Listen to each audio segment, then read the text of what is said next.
Oi gente, tudo bem? Eu sou Eline Ciprim. Vamos continuar a leitura do livro Vidas em que Jesus e Buda se conheciam. Capítulo 3, Um tempo como hindus. E a gente terminou com a pergunta lá, o Gary estava falando da ayahuasca, e que algumas pessoas chamam só da planta, e ele pergunta pro Arten para puxar o que vocês pensam sobre esse tipo de coisa.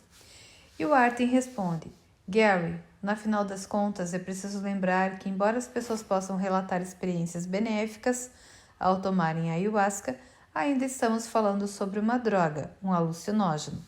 E a verdade é que realmente nunca se sabe como alguém vai reagir a um alucinógeno. Cada mente e cérebro egóico é diferente, o que o ego não aceitaria que fosse de outra forma. E é possível que algumas tenham uma reação ruim, que poderia inclusive deixar sequelas. Desse modo, apesar dos bons relatos que você ouviu, nós simplesmente não podemos recomendar às pessoas que tomem drogas. E a puxar. Lembre-se, o que se experimenta sobre a influência de um alucinógeno não é real. Você pode até argumentar que nada disso é real também, e estaria certo, mas é possível chegar exatamente às mesmas compreensões que as pessoas têm enquanto tomam ayahuasca sem tomar a droga, e esse é o caminho que recomendamos.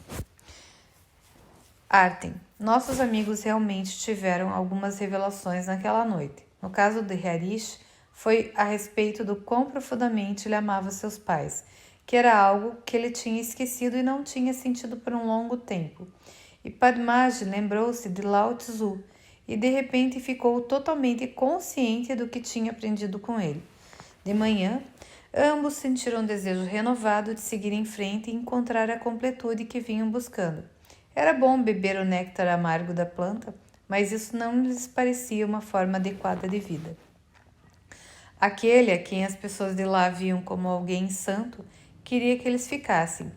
Ele disse a eles que não havia outro caminho que pudesse lhes oferecer mais, porque ele poderia explicar as muitas experiências que teriam enquanto estivessem com o grupo, meditando, aprendendo seus ensinamentos e compartilhando o líquido.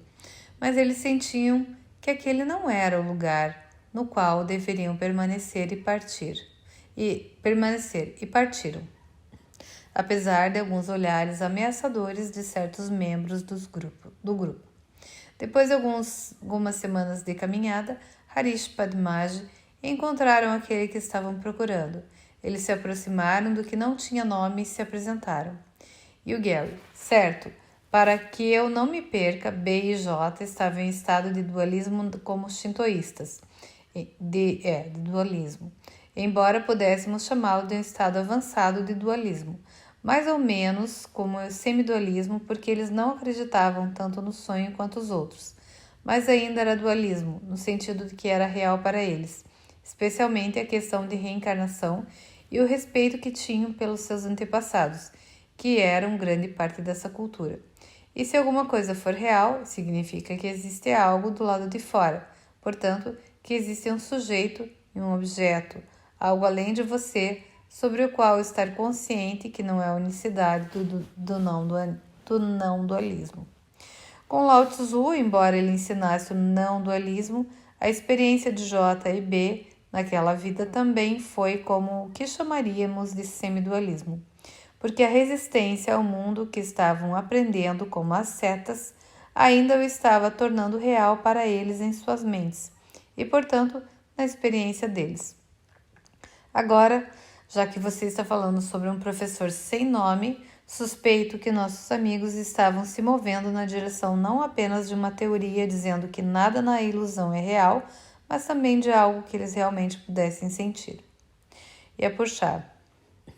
Muito bom. Embora eu não possa dizer que eles experimentaram o não dualismo o tempo todo naquela vida, com esses diferentes níveis de aprendizado, os estudantes entram e saem deles de tempos em tempos, tendo a experiência de seguir em frente e depois cair de volta. Assim, você tem a experiência de unicidade, que o deixa de cabelos em pé, mas depois volta para a dualidade. É necessário se acostumar ao novo nível, e mesmo assim, a única forma de mantê-lo em uma base permanente é através do processo de desfazer o ego. O professor que nossos amigos estavam para encontrar foi o primeiro a começar a lhes ensinar como fazer isso e um dia acelerar o processo. E o Arthur. Quando Harish e Padmaj se apresentaram àquele que não tinha nome, a quem vamos nos referir como O, eu vou chamar ele de O para facilitar, ele pediu a eles para sentarem no chão atrás do grupo e escutarem.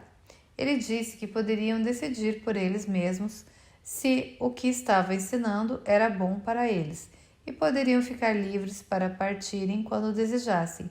Porém, ele diria quando poderiam falar com ele.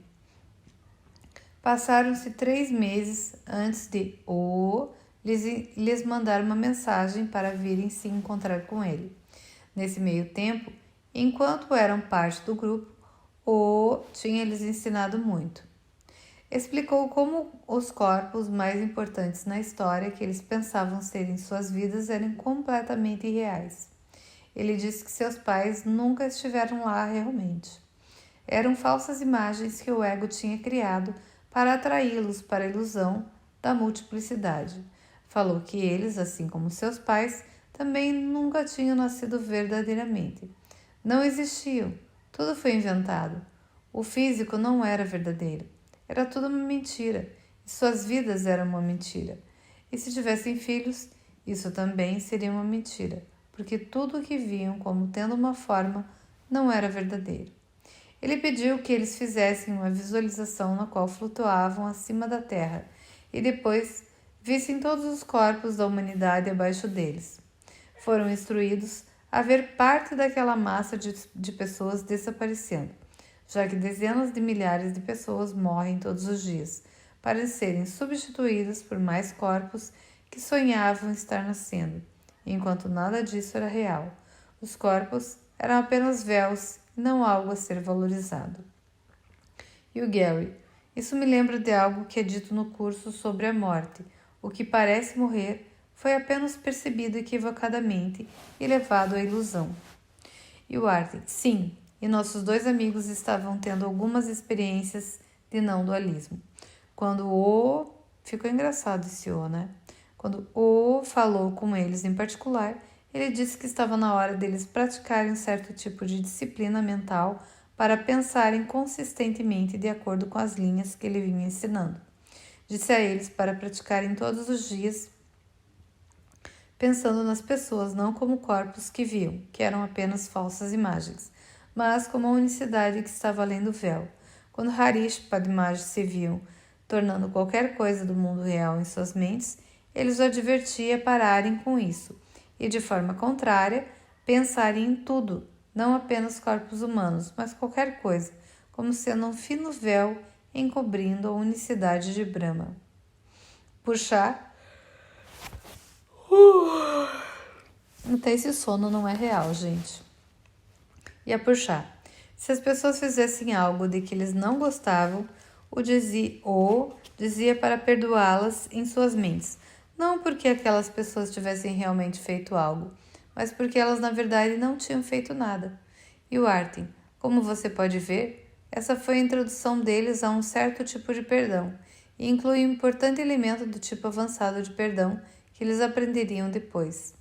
Havia uma parte essencial do perdão que estava sendo deixada de fora, a qual chegaremos. Mas o que eles estavam fazendo com foi um passo crucial na direção do progresso espiritual. E a puxar. Esses 2 estudantes de eram muito dedicados e estáveis na determinação de desfazerem qualquer coisa em suas mentes que os levasse a acreditar no mundo da multiplicidade ao invés de na verdade da unicidade que existia logo além dele. Durante anos, eles reinterpretaram tudo o que viam, assim como tudo o que se lembravam em suas vidas. Muito progresso foi feito. Harish e Padmaj não tiveram vidas longas. A determinação de não tornarem o mundo ou os corpos reais os levou a negligenciarem o cuidado com seus próprios corpos, o que é um equívoco típico feito pelos estudantes espirituais. Isso acontece por causa da confusão de níveis. Só pelo fato de o mundo não ser real, não significa que você não deveria viver como se estivesse nele. E, apesar do seu corpo não ser real, você não deveria deixar de fazer o que é necessário para mantê-lo saudável. Você não deixaria de colocar óleo no seu carro. Se fizesse isso, ele se estragaria. Bem, até ser um mestre no nível de J ou B e souber como usar o poder de sua mente para vencer o mundo inteiramente, seu corpo vai sucumbir se você não der o que ele precisa. Nossos amigos não se alimentavam direito, geralmente não tinham água boa para viver, o que também era parte da tela do cinema do ego. Os dois viveram até mais ou menos 27 anos de idade, como Shakespeare depois escreveria em Do Jeito que Você Gosta. O mundo todo é um palco, e todos os homens e mulheres apenas atores. Eles têm sua entrada e saída, e um homem, em sua existência, desempenha muitos papéis. E o Artem. As boas notícias são que Harish Padmaji não apenas aprenderam bastante, mas também praticaram bastante. Muita cura aconteceu em suas mentes, abrindo a possibilidade de concluírem o trabalho, de desfazerem o ego antes de outras pessoas estarem prontas para isso. E a puxar.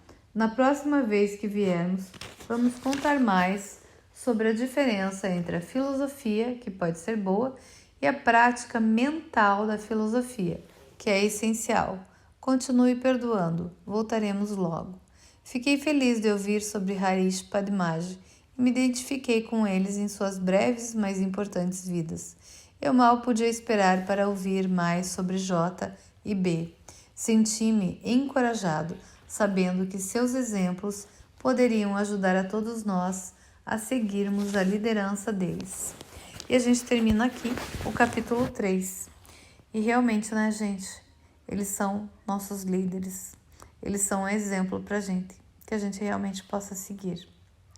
Um beijo no coração de todos e até o próximo capítulo.